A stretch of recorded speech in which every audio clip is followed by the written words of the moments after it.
মদিনার কামলিওয়ালা নবী, মায়ার নবী, দয়ার নবী জাহান্নাম দেখতে যখন প্রবেশ করলেন, আল্লাহর হাবিব জাহান্নামে দেখতে যাইয়া দেখতেছেন কিছু কিছু মানুষ দেখা যাচ্ছে, এদের পেটগুলা অনেক উঁচা উঁচা, পেটের চামড়াগুলা খুবই পাতলা। আমার দয়াল নবী দেখতেছেন তাদের পেটের ভিতরে সাপ বিচ্ছুগুলা কিল কিল করতেছে। এই দৃশ্যটা দেখা মদিনার কামলিওয়ালা নবী দুইটা চোখের পানি ছেড়ে টপ টপ করে কান্না করতেছেন। আমার নবী ডাক দিয়া কই, ও জিব্রাইল, ও জিব্রাইল, এই হতভাগ্য লোকগুলা কারারে জিব্রাইল? এদের পেটের মধ্যে সাপ বিচ্ছুগুলা কিল কিল করতেছে, এরা কারা? জিব্রাইল আলাইহিস সালাম ডাক দিয়া কই, নবী গো, ওগো মায়ার নবী, দয়ার নবী, এরা আপনার উম্মতের মধ্যে একদল লোক। দয়াল নবী গো, এরা দুনিয়ার জমিনে যাকাত দিত না, এরা সুদের ব্যবসা করত, ঘুষের ব্যবসা করত। ইয়া রাসূলুল্লাহ, এরা ইতিমের সম্পদ লুণ্ঠন করত, এরা যাকাতের সম্পদ গ্রহণ করত। এই জন্য এই সম্পদগুলা গ্রহণ করার কারণে এইগুলা তাদের পেটে যাইয়া সাপ বিচ্ছুতে পরিণত হয়েছে। ইয়া রাসূলুল্লাহ, নবী গো আপনি শুনুন, নবী গো, এই সুদকুর, ঘুষকুর, যাকাত অস্বীকারী ব্যক্তিদের পেটের মধ্যে যেই সাপগুলা কামড়ায়, এই একটা সাপ যদি দুনিয়ার মধ্যে বের হইয়া একটা কালো শ্বাস মারে গো নবী, এই সাপের বিষে গোটা পৃথিবীটা অন্ধকার হইয়া যাইব। আল্লাহু আকবার।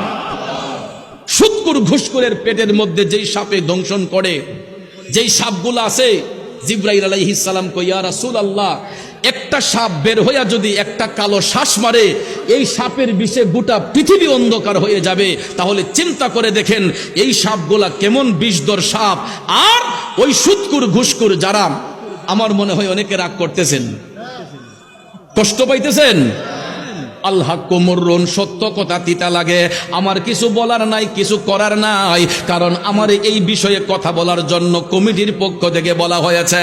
অনেকের হয়তো চুলকানি হইতে পারে, চৌধুরী সাহেব কি আর কোনো বিষয় পাইল না, এই সুদ ঘুষ নিয়ে আলোচনা করতেছে কেন?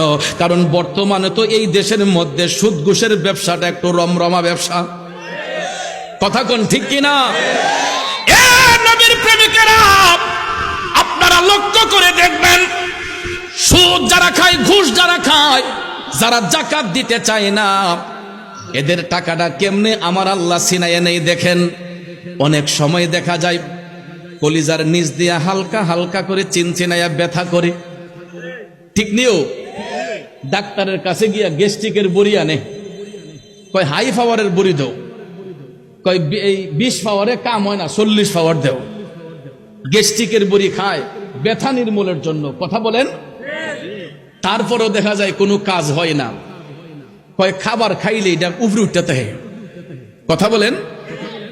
অনেকে কয়, ও তোমার যে গুমসুম হয় না লেগে মনে হয় সারাদিন ব্যবসা বাণিজ্য করো, এর লেগে খাবারটা মানে উপরে উঠতে জায়গা।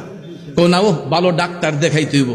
তখন জায়গা বারডেমে, জায়গায় এপোলোতে, জায়গায় স্কয়ারে গিয়ে দেখা যায় গ্যাস্ট্রো লিভারের ডাক্তারের কাছে গেলেই সর্বপ্রথম ভিজিট, বর্তমানে আমি দেখছি রাজধানী ঢাকাইতে 1200-1500 নিচে কোনো ভিজিট নাই, 2000-5000 আছে, কথা বলেন।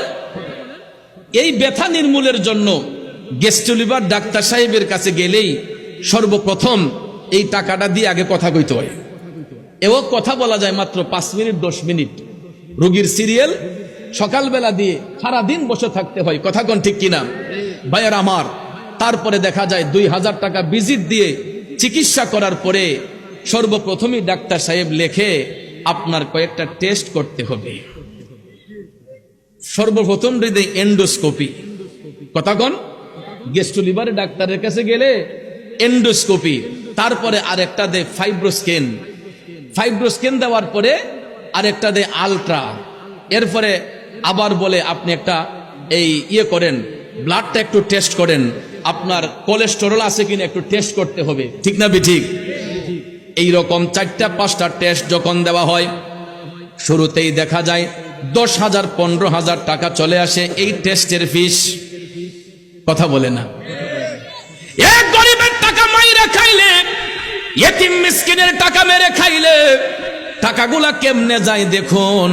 এখানে 15-16 হাজার টাকা চলে গেছে টেস্টের মধ্যে, ডাক্তারকে দিলেন আরো 2,000, ওষুধ কিনতে লাগে আরো 4-5 হাজার, কথা কোন ঠিক কিনা? মোটামুটি একটা টাকা চলে গেছে। আপনারা বলেন যদি 1000টা টেস্টও যদি করা হয়, কোন ডাক্তার সাহেবের বাবা কি রোগী বাঁচাইতে পারবে? ডাক্তার সাহেব কেন, ডাক্তার সাহেবের 14 গোষ্ঠীও তো রোগী বাঁচাইতে পারবে না, বাঁচাইবে কে? আরো জোরে কনকে। হাই পাওয়ারের ওষুধগুলা খাওয়ার পরেও দেখা যায় গো, হঠাৎ করে দেখা যায় ব্যথার পরিমাণটা আরো বাড়ছে। ডাক্তার সাহেবের কাছে যাওয়ার পরে কয় আপনি একটা কাজ করেন, ভারতে যান, চেন্নাই একটা চিকিৎসা করেন, চেন্নাই গিয়ে আপনার বডিটার একটু চেক আপ করেন। চেক আপ করার পরেই দেখা যায় ডাক্তার সাহেব বলতেছে আপনার লিভারে ক্যান্সার হয়ে গেছে। কথা বলেন, আপনার আলসার হইয়া আপনার পিত্তথলিতে ঘাও হয়ে গেছে, আপনার লিভারের মধ্যে পয়জন দেখা দিয়েছে। কথা কোন ঠিক না ঠিক? কয় বাড়িতে যাইয়া কিছু আল্লাহ রসুলের ডাকেন, দোয়া কালাম পড়েন, আল্লাহ যদি চায় আপনারে বাঁচাইতে পারে। কথা কোন ঠিক কিনা? এরপরে দেখবেন আইসা মসজিদের ইমাম সাহেবরে দাওয়াত দিয়া, হুজুর 500 টাকা দিয়া হুজুর একটু দোয়া করেন, শরীরটা ভালো না। এরপরে যখন নাহের আগা দমাই পড়ে, এরপরে হুজুর জীবনে তো বহু অন্যায় করছি, আমার একটু তওবা করে যান। কথা বলেন, এখন কেন, এখন তওবা করবেন কেন? তওবা করার সময় লাগবে কেন? মুমিন ব্যক্তি যারা হয় এরা 24 আওয়ার্স আল্লাহর দরবারে তওবা করবে। এরা হারাম থেকে বেঁচে থাকবে, হারাম থেকে বাঁচার জন্য কন্টিনিউ আল্লাহর দরবারে তওবা করবে। কথা বলেন ঠিক কিনা?